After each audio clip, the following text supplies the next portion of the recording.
Good evening, brothers and sisters. The Lord be with you.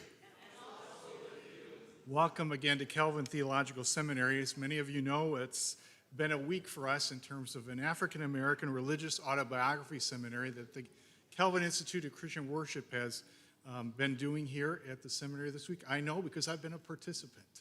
And I thought about that, and my name is Joel Maidenblick, and I'm privileged to serve as president of Calvin Seminary for the video that later comes up from out of this. But what I especially was thinking about as I had the privilege of being asked to introduce tonight's speaker is that I was accepted, as some of our class was, for the seminar in 2020. So you need to know that tonight's lecture has been percolating for 2 years. And it's going to be good. You know, all this week has been rich. It's been a very helpful and challenging, insightful, hopeful times together, and tonight will be nothing less than that. Tonight, as we gather together, we know that our world is broken, and sometimes it would be easier to not look at our world, but we need to look at our world as agents of hope and healing. Tonight, I'm going to do something in terms of a little bit formal, in terms of an introduction of Professor, Reverend Dr. Donjama Gibson, who serves as Professor of Pastoral Theology, Care, and Counseling at Calvin Seminary, co-director of our Doctor of Ministry program. And as I read this, just know I have great appreciation for every stop along this way. From Chicago, a person who then earned his Bachelor of Arts from Morehouse College, a Master of Business Administration and MBA from DePaul University, a Master of Arts in Urban Ministry, and a Master of Christian Studies from Trinity Evangelical Divinity School, and a Doctor of Philosophy from Garrett Evangelical Theological Seminary. And he also received his clinical training from the Center for Religion and Psychotherapy of Chicago, where he earned an advanced certificate in psychotherapy and religion. Also during this time, he's a senior pastor of a church. He served for over 16 years at a church that he still loves. Bivocational as well as being a commercial banker during this time, and he can do the timeline if you need to know that. On Strength Finders, my number one is achiever. And I go, how did you do all that? And he does it with grace. Plus, he's a father to a daughter. So yes, he's a girl daddy and a married spouse, Denise. What I really want to say to you is just give you this kind of sense as not only an author of Frederick Douglass' Psychobiography, Rethinking Subjectivity in Western Experimented Democracy, who tonight will talk about demythologizing freedom and the beloved community, a practical theology. I was blessed as president to see an application come for an open position that we had, and to then engage Reverend Dr. Donjama Gibson in saying, come over here to Grand Rapids to help us at Calvin Seminary, 2014. A journey that led to his being tenured in 2021. But I especially want to give you these three insights, hopefully as a way for those of you who know him to even know him a little deeper, those who don't, to get a taste of tonight. Three key words for me is pastor. A pastor to faculty, to staff, to students, who appreciate his insights, but also I'll say his tweets. He doesn't tweet, but he gives us lines that are tweetable. And then we can take credit for them later. No, but he helps prepare us to serve and to care, while also undergirding that with a care for each other and ourselves. Self-care is a word, but Donjama Gibson embodies it, but also provokes us into having courage to face what needs to be faced. He actually loves movies as well, so I still remember, and you can look it up, he used a line from Lois Lane in that old movie of Superman, where Lois Lane is wondering as she's carried up, who's holding you? And he turns it to us during COVID and says, who's holding you during COVID? How are you facing the time? And At different times at meetings that I've been a privileged part, that he pauses the conversation and with a word and a question helps pastor us. Thank you. Also, as a teacher, I was privileged to go on a trip to the new, at that point, Washington, D.C., the African American Cultural Museum, and also to the Holocaust Museum. So this is my second journey in a deep way with regard to some of the topics that we have been dealing with. And again, he is a master teacher. I know because there's some moments where I've learned from him especially, like he'll say something, and then he'll watch as everybody kind of pause, and then he'll say something like this: "I'm just asking." "I'm just asking" is a provocative statement in the voice of Reverend Dr. Donja McGibson, because he isn't just asking. He's wanting you to go deeper than a surface answer. He wants you to go deeper for yourself and for the community that he cares for in a classroom. And again, he teaches inside and outside the classroom in terms of themes like care, courage, compassion. Pastor, teacher, colleague. There's words that come out of his mouth readily. Words respect and love.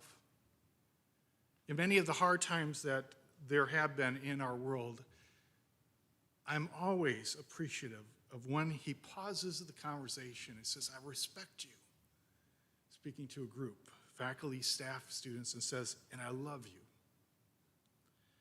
You can, if you want to learn more or hear more and see him actually dressed in his regalia, his academic regalia, he did the 2021 convocation at Calvin Theological Seminary, stood right here and gave the convocation address, and it was entitled "The Case for Love."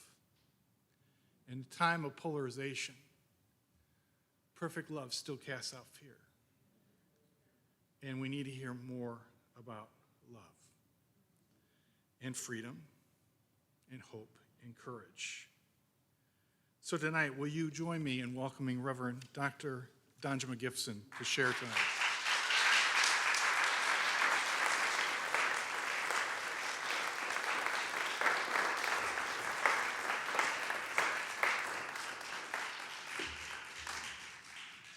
Thank you so much for being here tonight. I'm grateful for the opportunity.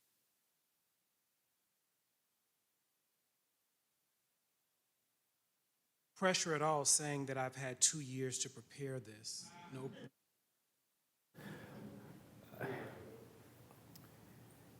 And so I will start our presentation tonight demythologizing the work of freedom and the beloved community, a practical theology. I started working on this several years ago, asking myself, if you consider the outright racial reckoning this country is in right now, whether you are talking about January 6th, whether you're talking about the events that have happened even here in the state of Michigan. And I ask myself, for the last 30, 40, or 50 years, how much has been written as it relates, especially in the church or those outside of the church, as it relates to anti-racism? I mean, a lot has been written. And a lot of good things, good work, good solid work. But it led me to ask the question, when we look at what we are going through today, how history constantly repeats itself, this cycle, is the question or is the solution that we need incremental information? Is there something that's missing? Especially in the academy, we love to read books, we love conferences, we love retreats, we love these things. But is that what is missing? Is it incremental information? And so I started to think about this idea of, is part of this, we are creating myths or romanticizing history. We are romanticizing or creating myths about historical personalities. And it's not that anything is wrong with that per se, but if we do that to a point where it results in maladaptive behavior, it stunts our capacity as moral agents. And so I've been working on this project, and tonight I will give you excerpts from my forthcoming book, Through the Eyes of Titans, Finding Courage to Redeem the Soul of a Nation. And when I talk about practical theology, I am simply defining, I identify as a practical theologian, I identify as a pastoral theologian. And when I talk about practical theology, all I'm saying is that this is biblical, theological, and ethical reflection on the life and the practices of the church. So my point of departure in reflecting, I'm reflecting on the life and the practices of the church. And so in this project, I am reflecting on the habits and the practices of the church to romanticize history, to idealize historical figures, to the point where we suspend our capacity to learn. James Baldwin, in a lecture titled A Talk to Teachers, says, American history is longer, larger, more various, more beautiful, and more terrible than anything anyone has ever said about it. And so I ask myself, how could this be? I believe this is because we romanticize so much of our history. We are constantly looking for a version to make us feel good. But once we do that, that undermines then how we even conceive or imagine theological praxis in the church. Julian Bond really talks about this problem of American myths, and he summarizes it like this. He gives an example of, or he talks about how typically people think of American history and the civil rights movement. And this is how he summarizes it. Traditionally, relationships, and this is his example of sort of the civil rights meta-narrative. He says, traditionally, relationships between the races in the South were oppressive, not the North, but the South. Many Southerners were very prejudiced against blacks. In 1954, the Supreme Court decided that this was wrong. Inspired by the court, courageous Americans, black and white, took protests to the street in the form of sit-ins, bus boycotts, and the Freedom Rides. The nonviolent protest movement, led by the brilliant and eloquent Reverend Martin Luther King, aided by a sympathetic federal government, most notably the Kennedy brothers, and a born-again Lyndon Johnson, was able to make America understand racial discrimination as a moral issue. And once Americans understood that discrimination was wrong, they quickly moved to remove racial prejudice and discrimination from American life, as evidenced by the Civil Rights Act of 1964 and 1965. But King was tragically slain in 1968. But fortunately, by that time, the country had changed for the better in some fundamental ways. The movement was a remarkable victory for all Americans. By the 1970s, Southern states where blacks could not have voted for 10 years earlier were sending African Americans to Congress. But inexplicably, just as the civil rights victories were piling up, many black Americans, under the banner of Black Power, turned their backs on the American society. That's his romanticized version of American history. But it's not only Julian Bond. We see romanticized versions commercialized on television all the time.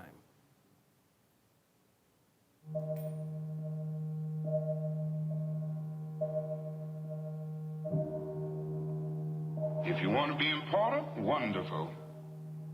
If you want to be recognized, wonderful. If you want to be great, wonderful. But recognize that he who is greatest among you shall be your servant. That's a new definition of greatness. By giving that definition of greatness, it means that everybody can be great.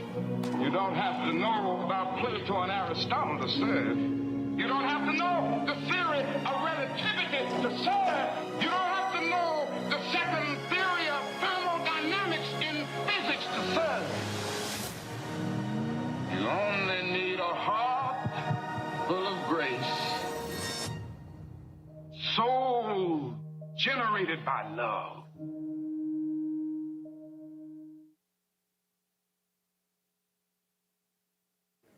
So that's a version of Martin Luther King promoting Ram's truck. But here's another version. Martin III, Dexter, and Bernice were just 10, 7, and 5 years old when their father died 5 years later. But the trauma of April 4th, 1968 still haunts them. Martin and I were watching television, and even to this day, when I see a breaking news flash, I have PTSD, and you see your father being shot on television. That's very, very traumatic. Dr. Martin Luther King, the apostle of nonviolence in the civil rights movement, has been shot to death in Memphis, Tennessee. I remember us going back to Mother and Dad's room to get an explanation from her. I don't know that she said your daddy has been shot. What I remember her saying was, your dad has gone home to live with God. Have you grieved in the way that we all grieve the loss of a loved one? All of us, to an extent, have not fully had the chance to grieve. I modeled my mom. Our mom was so stoic, and she held everything together for all of us to be strong. But as a child, when you emulate that, in a real sense, you're holding in your emotions. Have you let go? I'm still working on it. It's almost a lifelong process. My first real moment was on a retreat with our youth. How old were you? I was 16, laid out over a bed for 2 hours. I kept saying, why? You know, why? Like, why did you leave me? Why? Why did you, take him? Did you blame anyone? I was angry with God because I felt he could have stopped it. I was angry at my father, for leaving me. I was angry at white people because I felt like they were responsible. And I didn't know at the time whether I was angry at my mother and me. Eventually, I realized I had anger at everybody. I want to show you something. Mike Wallace, yeah. sitting down with your family the Christmas after the assassination of your father. Do you ever have any difficulties because you are Martin Luther King? Sometimes I have difficulties. One time, not too long ago, a boy was teasing me about my name. And he said something that wasn't too good. Now, this little girl, her name is Bunny, and what do you want for Christmas, Bunny? A bicycle. What did that bring back to you, watching that interview? Every time I see something out of our childhood, I kind of long for that time period where we don't have to have so much responsibility. You were very close. Yeah, as kids we were, yeah. Are you in a good place now? Was there a rift? I don't think that I can recall that there was a time that we got to the place where we never spoke to each other. I think publicly you have to be allowed to work through and navigate through your challenges. Did you have to lose your father for the nation and the world to appreciate him the way they do today? If I had to do it all over again, would I want my dad here? I would say no. No. Our world is in a better place because our father gave his life. So, yes, I worked through, dad here, dad there, having him, to ask the tough questions when I'm going out on a date or something, but, where would our world be? So you see in the previous slide, this romanticized version that we like to say, this is history, let's move on. But then you see a real traumatized reality that's today. So history lives in our bodies. Trauma lives in our bodies.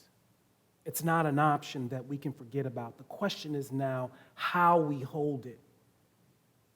There's another commercialized example of a commercialized limit. Their speeches change the world. Today we have new challenges. So Unilever presents Speeches for a Brighter Future. 1 in 5 children in America don't know where their next meal is coming from. A girl 5 years old having to worry about going hungry. Human dignity should not be a privilege. The enemy is hunger, not the hungry. Help Unilever and Feeding America end child hunger at projectsunlight.us. Now that starts with what has almost become now a part of American ideology, the I Have a Dream speech. But let's see where he ended up with that.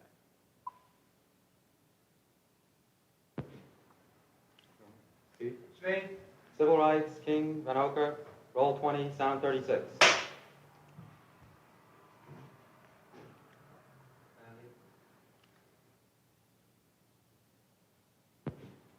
Dr. King, this church is as good a place as any to go back over your commitment to the civil rights movement.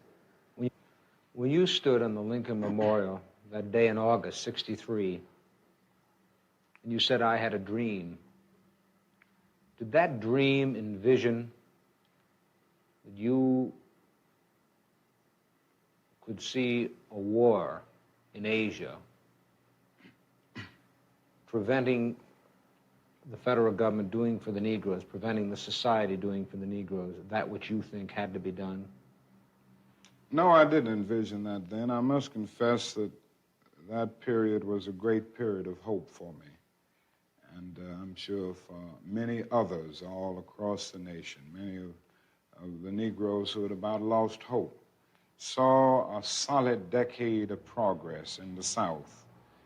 And in 1954, which was, 64, 1963, 9 years after the Supreme Court's decision to be in the March on Washington, meant a great deal. It was a high moment, a great watershed moment.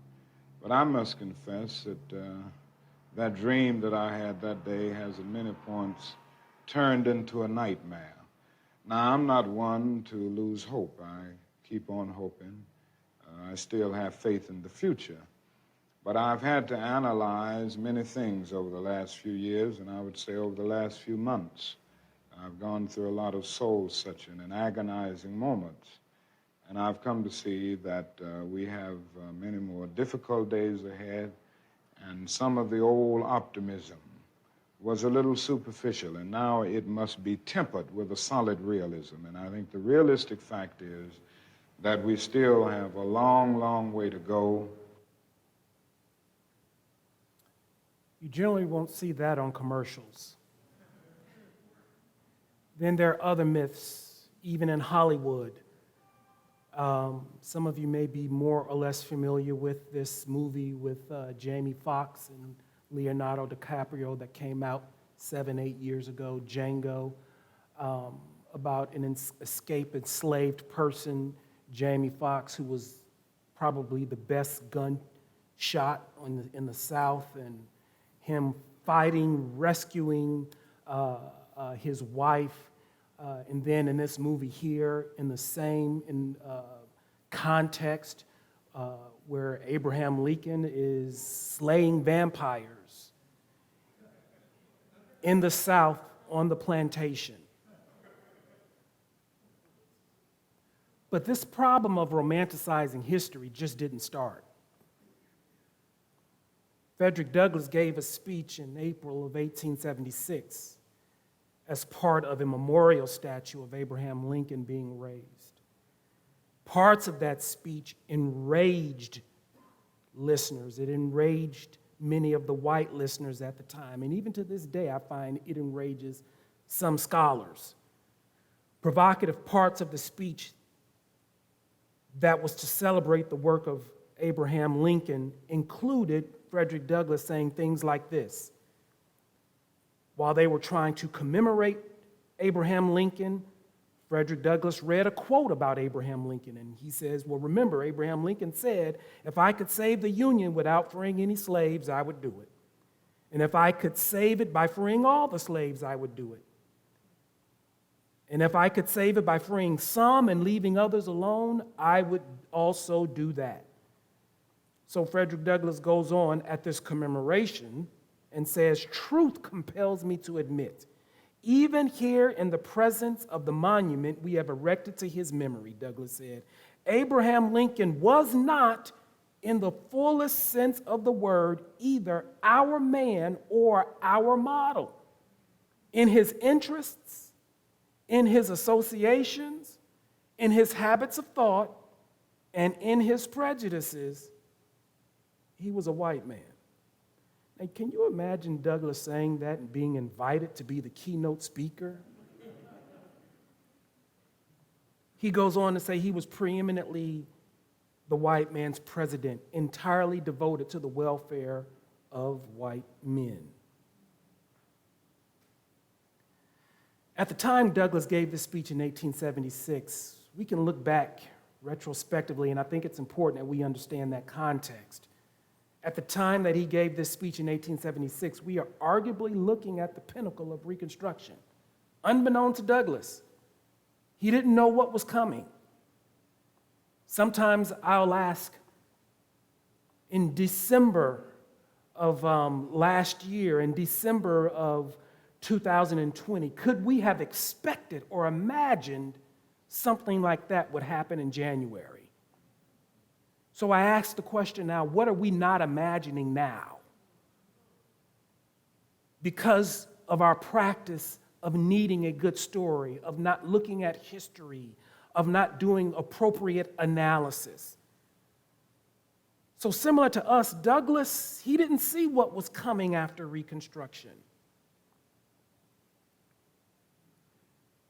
Unbeknownst to Douglass and his contemporaries, they had gotten as much out of Reconstruction as they were going to get.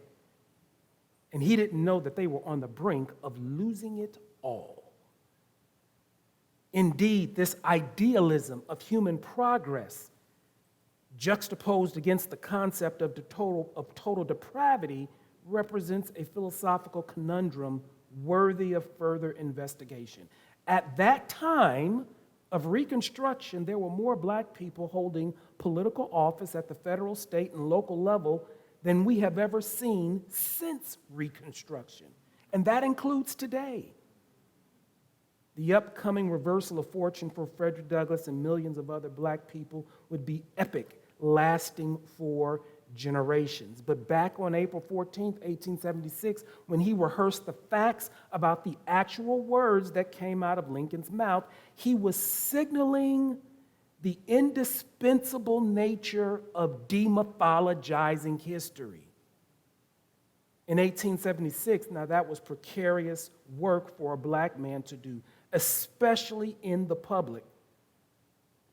But he knew what he was faced with. Frederick Douglass knew he was faced with growing social fatigue among northern white counterparts and abolitionists about Reconstruction efforts. Similar to what we may see throughout history and even today, people were getting tired of initiatives for equality, of initiatives as it pertains to freedom or enfranchisement. And generally, when we tire, we begin to romanticize, to fill that void. He was faced with psychosocial sentiments, Douglass, like, haven't we done enough for black people? Or Frederick Douglass should show more appreciation for what we've done. Now, obviously, such sentiments reveal the deep sickness of the soul, as if America was entitled to slavery, and that ending it was not the God-given inalienable right for millions of people. But Frederick Douglass spent the remaining years, his remaining years, actually to his very death, engaged in the activity of trying to de-romanticize, demythologize the story of the Civil War. He saw what was happening. He knew the alternative of repressing the truth or distorting the facts just so we could get back to feeling normal. He knew it would be catastrophic to the democratic experiment and the material gains of Reconstruction. For example, he chided his Republican contemporaries for referring to the actions of the Southern Democrats as anything but breaking the law. He criticized President Rutherford Hayes for striking a deal with the Southern Democrats.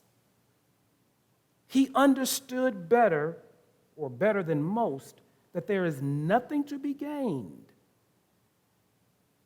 when we romanticize history just for an ill-conceived rush to peace and a return to normalcy. But he died.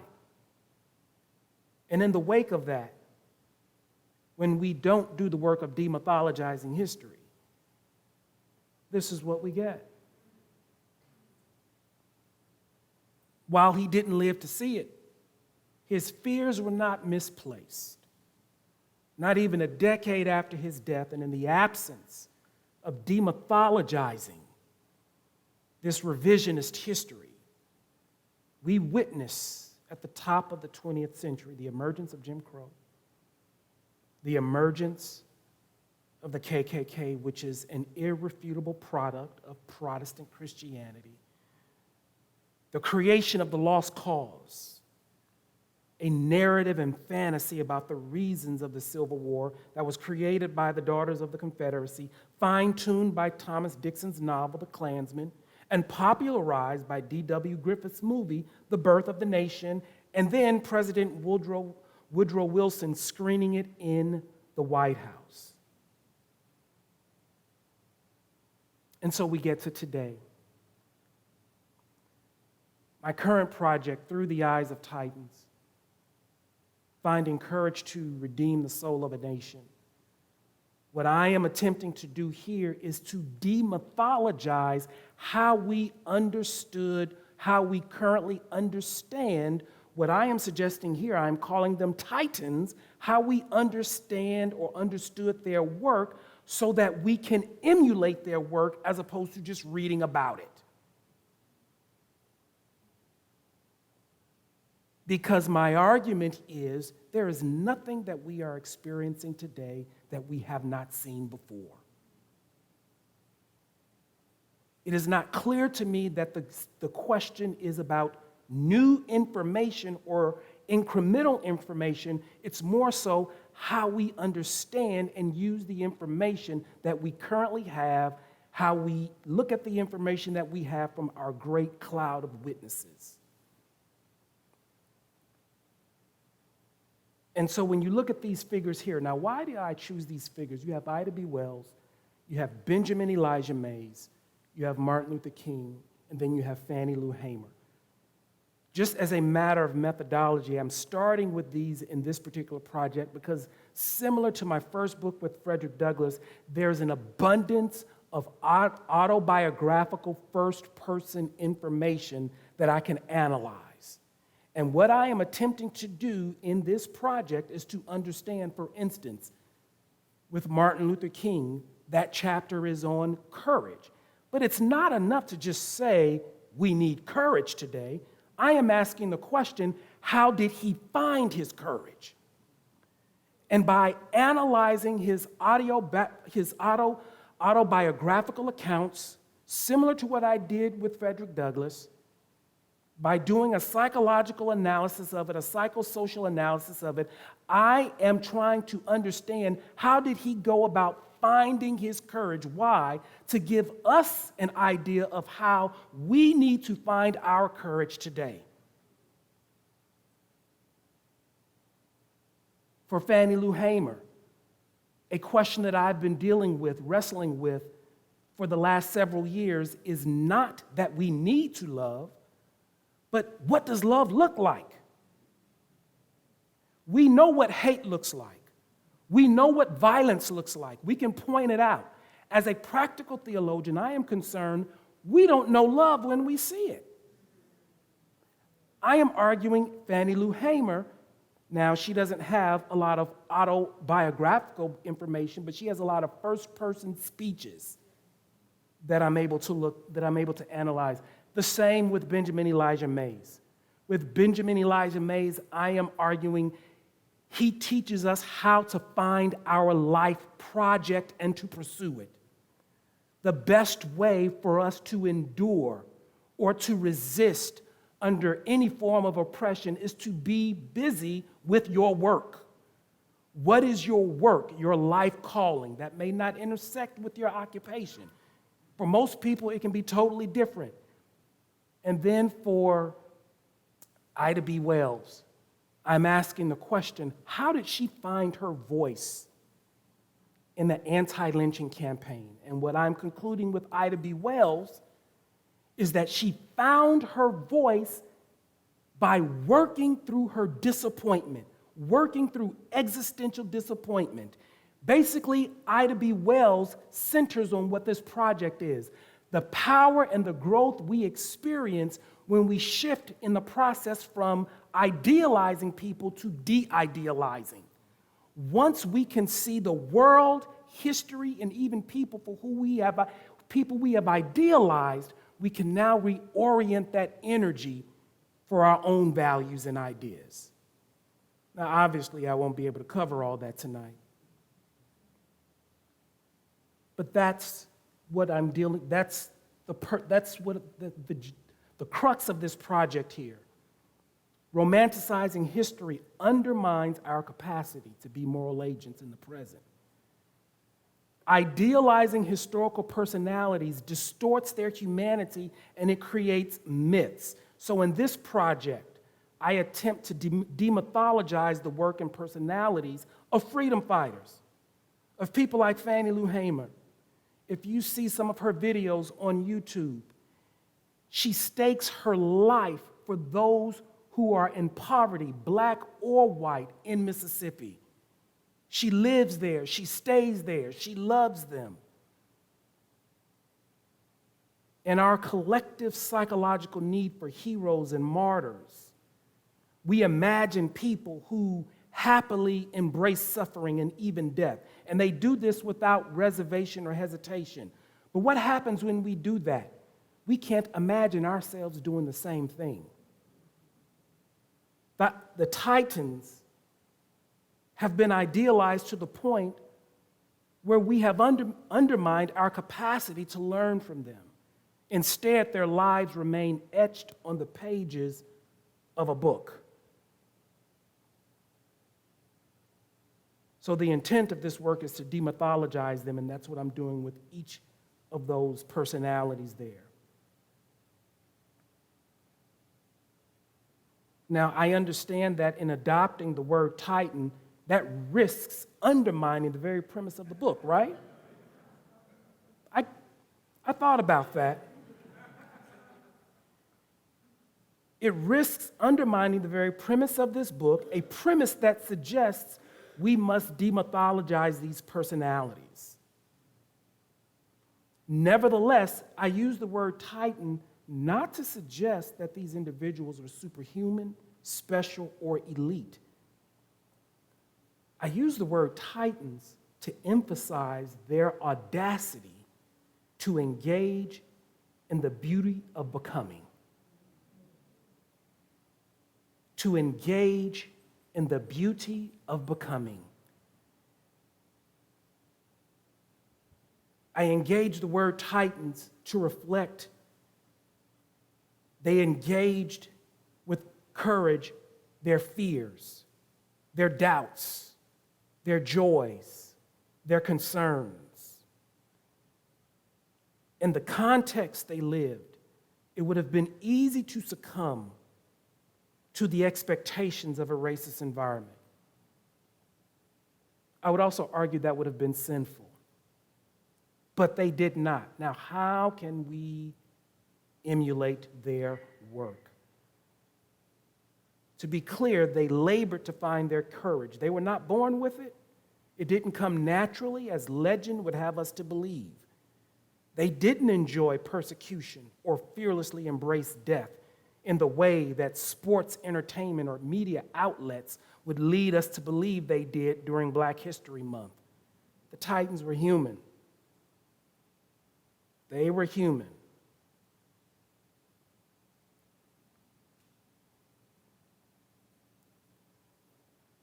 I have this quote here from Audre Lorde. One of the challenges of idealizing people or romanticizing history. Now, I use these two words interchangeably throughout this project. When I talk about romanticizing, I use them somewhat interchangeably, but I'm really talking about how we romanticize a historical period, how we imagine something may have happened. And when we romanticize it, we do it in a way that basically soothes our nerves. But when I'm talking about idealization, I'm talking more about personalities. And when I talk about idealization, I'm talking about it from a perspective of human development. So all of us idealize. There's not one person in here that does not idealize. And we need that. We idealize others until we are mature enough to form our own ideas. For instance, you may have children, some of you have grandchildren. You may have a child that says, for instance, my dad is the strongest person on the block, or my mother will do this. As children, we have a need to idealize people and impose on them superhuman characteristics, if that makes sense. And then one day, the child finds out, they'll see their father doing something, and they find out, wait a minute, my father is not as strong as I thought. He can't lift this or he can't lift that. And we call that a narcissistic rupture. Depending on what the disappointment is, the child can become angry at their parent.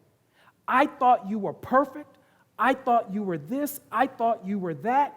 And then something happens and it destroys that idealization. What happens then? The child begins to form their own ideas in this particular example. The boy may figure, okay, you know what? I can go to the gym and work on my muscles. I can become stronger. I can become who I thought my father was. Whatever the case may be, I'm just using this as an example. All of us idealize. Some of us idealize historical theologians. The problem is when it goes to the extreme. The problem is when we become codependent on others that we have idealized, because when we become codependent on others, that means we are not working on our own values and ideas. Idealizing others and romanticizing history renders us mute or silent, because we're codependent on someone else to do or say what God has called all of us to do. And so we valorize silence, thinking that it'll protect us. If we don't talk about what's wrong out here, if we ignore it, if we don't preach about it, if we don't talk about it in the classroom, if we don't talk about it in the church, it'll just go away. And I believe that is what has hurt us right now. Many times we hold silence as a sign of religious piety. Nevertheless, that is self-deceiving. While silence may have an appearance of spiritual asceticism in some quarters and even religiously commendable in others, silence does not come without a cost. Over the long run, moral agency is compromised, and the visions of justice, loving God and our neighbor, and what it means to be human are all equally distorted.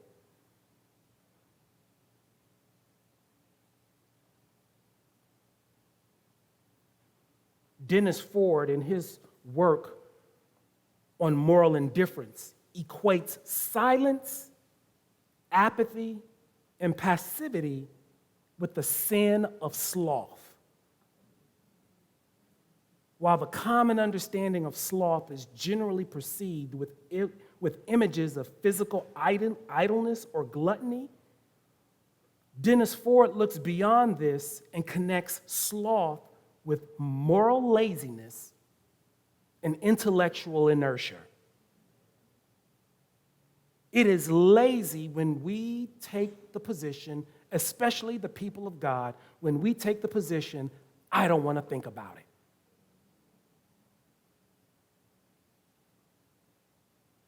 It is not that a person or community is unable to think. Sloth means they refuse to think for fear of the cognitive dissonance that it will pursue, that it will produce. Ford compares the sin of sloth or the laziness of intellection and moral agency, he compares that to the sin of sensuality as well. And he warns of the danger of delimiting our understanding of sensuality to lust and sex or physical gratification.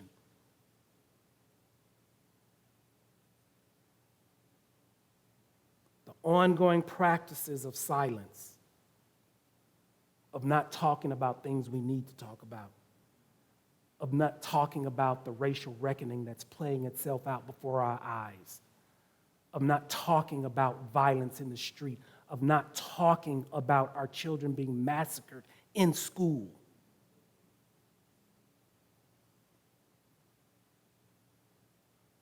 All of this conspires in a way where tragedies catch us off guard. The point here is not that I'm suggesting we can predict the future. The point is that sloth, intellectual laziness, and the refusal to think, they're always costly. So broadly speaking then, as a pastoral or practical theologian, I argue that moral agency is not a once-in-a-lifetime destination. You have to practice it, and that's what the Titans did. Through courage, through doing their work, through finding their voice, through practicing love. Moral agency is not a once-in-a-lifetime destination. It represents a spiritual journey that must be intentionally engaged over the entire lifespan. The practice of moral agency begets additional moral agency. That's one of the myths of the Titans, that they woke up one day and all of a sudden they conquered the world. No, they started with little things. That's one of the things we talked about this week in our seminar when we were studying Ida B. Wells. She just didn't wake up one day and say, oh my goodness, I'm going to lead the anti-lynching campaign in America. No, she started in the little things. Say something. In your neighborhood, say something to your neighbors. When people are lying, we can open our mouths and say something. I wondered out loud to the group this week, even when we look back at the history of mass shootings over the last several years, I wonder what could have happened, and I could be wrong, but what could have happened if someone had said, when they saw something posted on Facebook or something hateful on social media, son, that's wrong, stop. Don't do that. How you're thinking about people, that's wrong. Your vocabulary is wrong. Your thinking is wrong. Your bitterness. Was there not someone who could say this early on in the process? The practice of moral agency begets agency, and the practice of moral sloth begets moral sloth. Moral agency is a spiritual pedagogy that must be practiced. Moral agency and empathy are both spiritual muscles that are constitutional to what it means to be human. Moral agency is akin to a spiritual muscle that must be continuously exercised. By way of analogy, I'm reminded of studying concert piano during my undergraduate years at Morehouse. Daily practice was essential for success. There were no shortcuts to achieving virtuosity. The professor in the music department could discern, no matter how much I lied to him, he could discern what you practiced and what you did not practice. Because in practicing, you were exercising the muscles in your hand, the dexterity in your hand. That is how the church has to understand moral agency. when we miss our opportunities to be moral agents, when it comes to practices of freedom and a beloved community, it gets harder over time.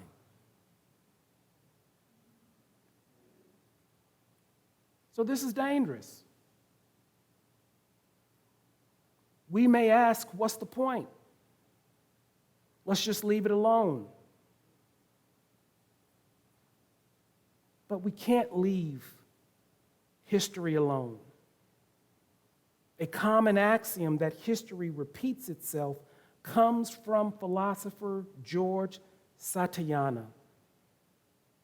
Retentiveness, that is, a recollection of history, is a conditioned precedent to human progress. Change in and of itself does not constitute progress. Yet, this is the common mistake that derails the democratic experiment. Change, uninformed by history, parades itself as a facade of progress, but it's devoid of developmental growth, maturity, and wisdom. And as a consequence, it deceives the individual and the collective ego that prides itself in superficial modifications. For Santayana, he says this, and I quote, "Progress, far from consisting in change, depends on retentiveness. When change is absolute, there remains no being to improve, and no direction is set for possible improvement. And when experience is not retained, infancy is perpetual. Those who cannot remember the past are condemned to repeat it."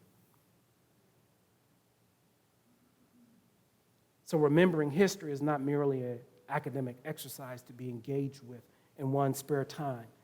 It is a condition of one's very being and humanity. This is the work so part of my professional identification, I identify as a psychotherapist.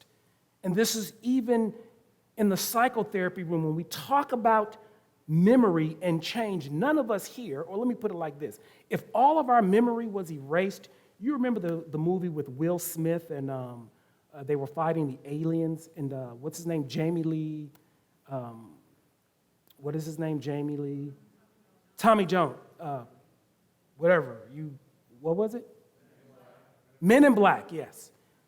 And when someone saw them doing something, they would say, "Watch this pen," and it would erase their memory. Now, while that is Hollywood,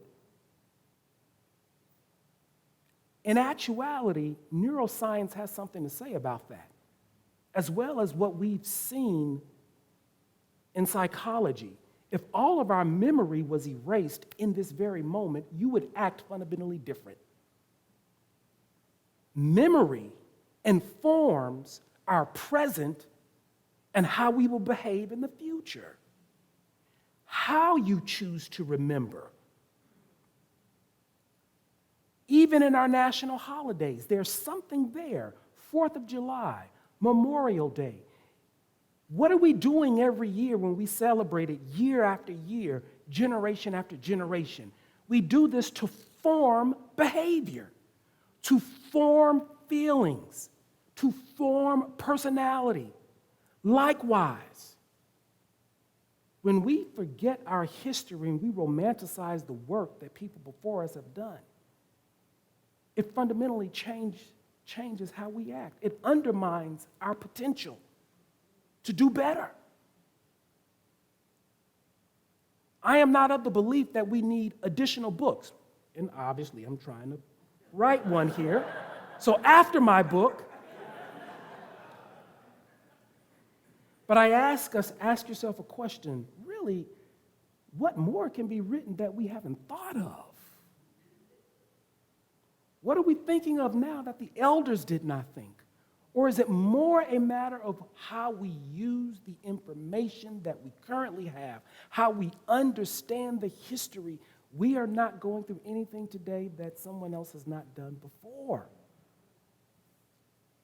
I'll leave you with this as an example with Ida B. Wells. One example of how I'm trying to de-idealize or devalue. This is a quote from Ida B. Wells. And here's an example, probably the easiest example I can use tonight. In her chapter, I'm discussing, or I'm saying that she's working through existential disappointment. And as she works through her disappointment, that's how she finds her voice. But this is what she published in a newspaper. I'm going to read a little bit before that, and I'll pick it up at I Weep. This is what she published in a newspaper. I am feeling so sorry for myself that the bitter tears have been coursing down my cheeks. I am wondering what a fool I am to have sacrificed so much and suffered so much and worked so hard for a race that will not defend itself or protect me in defending it. She's upset. Now, you have to read this through a lens of trauma, which I go through in greater detail in the chapter. She's upset. She says, not for myself alone do I weep. My heart aches for those of my race who are being immolated every day on the altar of the white man's prejudice. Hanged, shot, filleted alive, and burned. I'm grieving over the widows and orphans made desolate, over the great bulk of the race which reads these things and whose hearts are not stirred to action of some kind on behalf of the victims, over the spirit of envy and jealousy which actuates those who can help in opposition instead of support. Lastly, and most of all, I weep because the manhood of the race knows itself slandered, its women and children slaughtered, its mothers, wives, sisters, daughters insulted and despoiled and traduced, and still fails to assert its strength or extend its protection to those who have the right to claim it. Then she finishes with, that is my race, a race of cowards. Now, I processed this in that chapter. If we read Ida B. Wells through the lens of today, you'll never get there to what she's doing. But you have to look at the context that puts her in a position to say the things that she's saying. She's very disappointed. And one of the people that she's most disappointed in was her mentor, Frederick Douglass. She idealized Frederick Douglass. In one place she says of Frederick Douglass, he's the greatest person our race has ever produced. And then she was writing so much anti-lynching work that people began to lie on her and say, well, you know what? Ida B. Wells is living a lascivious life. And so she went to her mentor, Frederick Douglass. She said, you have to write something to defend my honor. Frederick Douglass responded, but he didn't defend her honor. He said, you know what? I agree with Ida B. Wells, lynching is bad. Now, I don't know why he didn't do it. It devastated her. She was a person, she wanted more people to fight. She was upset with the ministers, and she asked them for their support. And she felt, again, I'm not casting any judgment here, but she felt they didn't give her the support. So in that chapter, I go through Ida B. Wells doing what I believe Job did in the book of Job. You have to work through the disappointment. This is the power of grief work and why I encourage all of us to engage in grief work. When you have suffered great loss, when you do not engage in grief work, the risk is you will give up on love. And so you ask yourself, whereas others contemporarily may have had support, Ida B. Wells didn't have the support. Where does she find her voice? Where does she find her authenticity? I argue in detail in this chapter, she found it by working through her disappointment. And at the end of that, she worked through her grief until she didn't have to work through it. She worked through her disappointment until she didn't have to work through it. And at the end of that, after she had de-idealized Frederick Douglass, what did she do with the energy she was spending to idealize Frederick Douglass? It could turn inward now. She saw where she could write for herself. She could have a printing press for herself. She could do the things. She could travel herself and say the things that others were not saying that she thought they could. That's just one example here of what I am arguing for in the power of de-romanticizing, demythologizing history. How can we look at them and learn from them and then emulate those same practices today? God bless you. Thank you for listening to me tonight.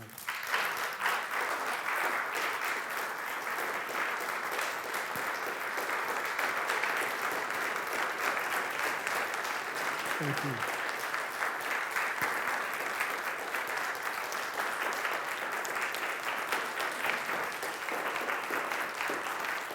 Thank you. Thank you. Thank you.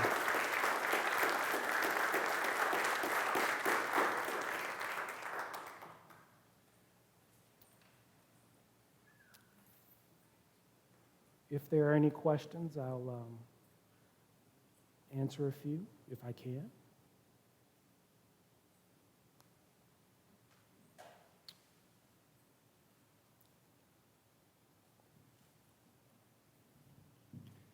Thank you very much. Destroying myths is hard work. Mm-hmm. I'm wondering about the biblical precedents for some of the things that the Lord may have instructed his people to do, especially in Deuteronomy. Like, remember your father was a wandering Aramean.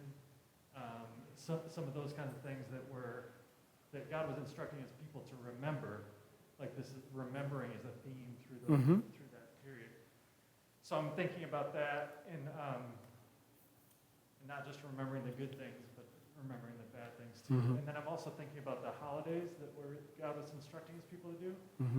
And some of those were like Day of Atonement, and like repentance was involved in those. And I'm thinking, how have we lost that in our current Christian culture, this celebration or acknowledgement of some of those things? And what are our holidays of repentance, or like, we celebrate Juneteenth now, a national holiday. And I've heard it instructed, I think Dr. Tisby recommended that white people and black people celebrate those things differently. And so, or celebrate that holiday differently because of the implications that it has on our history. So my question to you is, what do you think biblically, are there precedents, or are there ways that the church can live more faithfully into our honoring or celebrating? Because I feel like the church has kind of adapted the nationalistic holidays, like you pointed to in your talk. And we've adapted those as our holidays, but I'm thinking about what can we do to retain some biblical, kind of more biblically faithful recognition of them. The word that I'm thinking of is ritual. And we have gotten away from ritual in the name of progress. And so I can speak from, for example, I'll speak from a black church tradition. I can remember ritual when it was Sundays, when it was time to take communion, or first Sunday, that was every Sunday. The dress was black and white. Ushers wore white gloves. I mean, it was very refined. The danger is when we allow ourselves, or when we look at history and just call it tradition, but we don't understand the why. And when we don't understand the why, it turns, I believe, into self-hate and self-flagellation, where we believe then not wearing the uniform is reflective of freedom in Christ. When in actuality, it can reflect ignorance because I don't know why I'm doing what I'm doing. And so then we are losing those ritual practices that we see where God says, write this down, don't let your children forget this. I mean, even when you think of covenant theology, the idea is there's history. Remember the covenant that God made with God's people. And so I think in this birth of, or this move of modernism, it's great, it's good, it's not that a particular tradition is right or wrong. I think it's about doing things for the wrong reason. Coming from Chicago, for instance, there was a particular move, I remember this so well, in the 70s, well, no, I was born in the 70s, in the 80s and 90s, there was a move from gospel music to praise and worship. Get rid of the choir, get rid of the organ, and gospel music was denounced and mocked. And they said because you repeat it so much, you get on a verse and you repeat it over and over and over and over and over again. And so in the name of progress, but we get the keyboard, and as I look back on that, I look at the folly of that. What we were doing in gospel music is the same thing you pay $150 an hour in narrative therapy. You repeat it over and over again until you're healed. There were certain themes and testimony. There was something about the community coming together and everyone being, but it's ritual. And so what you're talking about, I'm thinking of ritual. There's not one ritual that's more sacred or more right than the other. Where we go wrong is we don't know the history behind it. And so we stop for reasons that reflect ignorance and have nothing to do with freedom in Christ or progress. One of the, while you were talking about romanticizing history and romanticizing historical figures is a dangerous practice over the long run. And through this week of looking at black church emphasis versus white church, it just struck me that's what white church has done with Jesus. We romanticize Jesus. We forget his humanity, and we shortcut and say he died on the cross to save my life, and therefore I should have an easy life and the reward of heaven. I don't know if this is making sense what I'm saying, but it is, and so much of I see this in Christendom, and then we combine it with nationalism, and it gets really dangerous. Can you say something about that? There's something, Charles Long, an African-American religious historian, he's passed on since several years ago, but I was at a conference where he was talking, and he was talking about the history of, he was reflecting on the history of hymns that talks about the beauty of the cross. And I'll never forget a comment he made. He said, the only way you could call the cross beautiful if you were watching it from a great distance. Because if you were where Jesus' mother was, it would be the furthest thing from beautiful. The stench, the degradation. And so even how we craft theology is undermined and corrupted for our need, or from our need to romanticize and idealize historical figures. I think it's especially dangerous when these are religious figures that we look to. In my own clinical definition of idealization, I refer to idealization as the externalization of our own needs. So I need you to be more perfect than I know I am, so I externalize that, I project it on you. There's another theorist that talks about idealization is really the refusal to look at someone's dark side. We all do it, and the goal here is not to totally eliminate it. That won't happen. We're human. The question is, when it becomes a maladaptive practice, how do we correct it?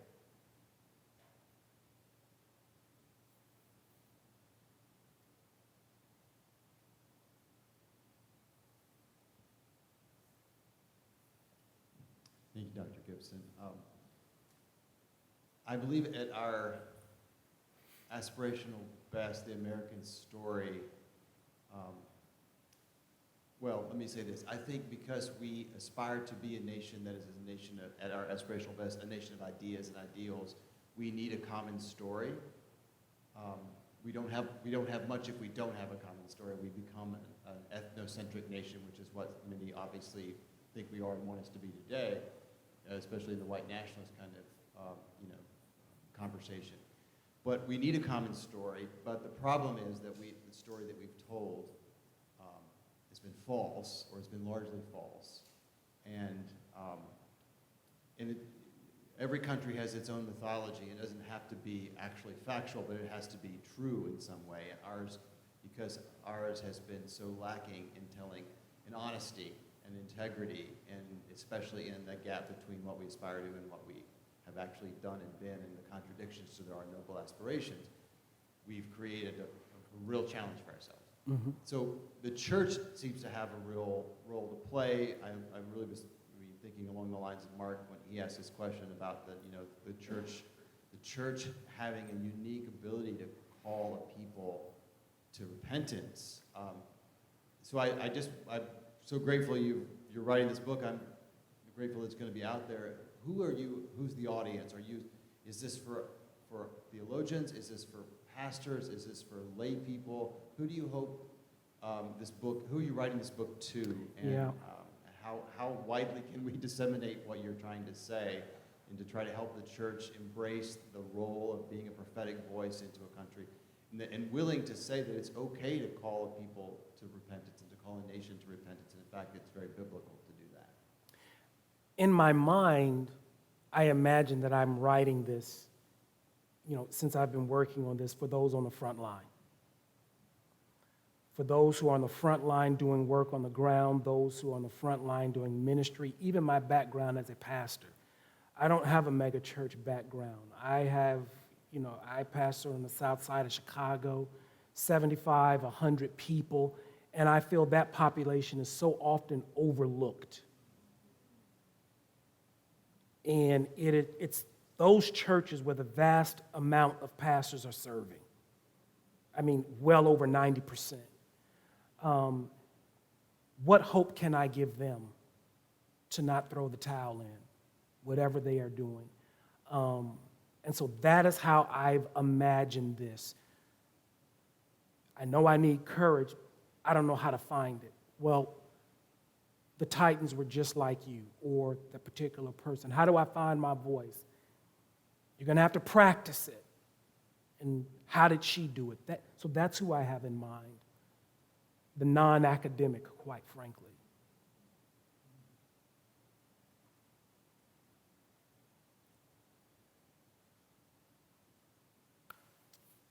God bless you. It seems there are no other questions. Thank you so much.